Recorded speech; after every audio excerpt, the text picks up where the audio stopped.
All right, Larry Kudlow is with us. I think, Larry, I think you're all mic'd up, ready to go. Yes, sir, he is. I want to talk to you about the stimulus because it's the subject of the day, and I know you want to talk about it. The president wants to go up from 1.8 trillion. Mitch McConnell says, no, can't sell that to Republicans, and Speaker Pelosi's having nothing to do with it. So it occurs to me that the chances of getting a really big stimulus package before the election are slim and none. What say you? Well, look, I don't want to conclude anything. I was on the phone with Secretary Mnuchin for a while last evening talking about it. He was on the phone with the Speaker for 90 minutes. But the important point here is you only got, what did you say, 18 days. Yeah. So even if you made a deal, it would be almost impossible to execute. Maybe some of it could be executed, but you certainly couldn't get a grand, large deal. I mean, here's just one thought, Stuart. There's over $300 billion that is unspent from the prior rescue package. Okay? $300 billion plus. Now, that money could be going into unemployment assistance. We had an executive order, but it's not going to last forever. Well, that money could be going into PPP, small business loans. That money could be going into airline relief that everyone agrees on. But so all they have to do is appropriate it. Well, isn't the money, you've got the money, you've got $300 billion. Yeah. Has it not been appropriated? Is that the problem? That's correct. It has to be redone. Why can't you appropriate it? Well, it takes legislative and political will to do it. I mean, they're bickering. So Secretary Mnuchin gave ground, quote unquote, I'm not sure what that means, on this national testing strategy. Yep.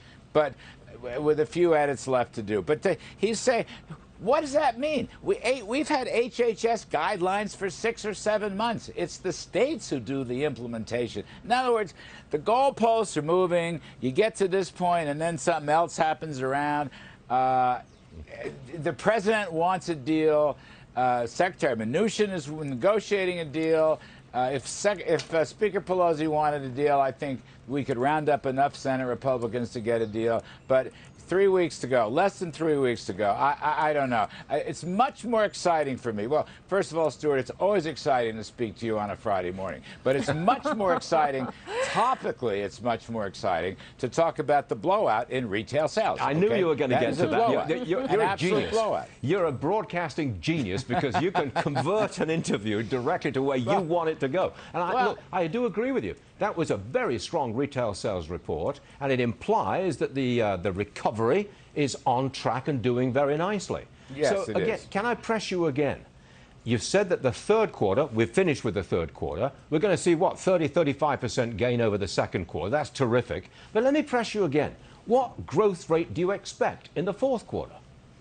Well, I think preliminarily, looking at these early numbers for October, retail sales was for September, I get that. But other trends, I mean, here's one of my favorite indicators. It used to be obscure, but it's not anymore. New business applications are soaring at record pace. There was a story in the Wall Street Journal about it, and I saw something else today. One of the smart Wall Street people are talking about it. And it's an odd thing because the talk is that a lot of folks who became unemployed, all right, most regrettably, but they're sticking with it and they're going out and starting new businesses. They're going to be small businesses. But that's the great part of American capitalism.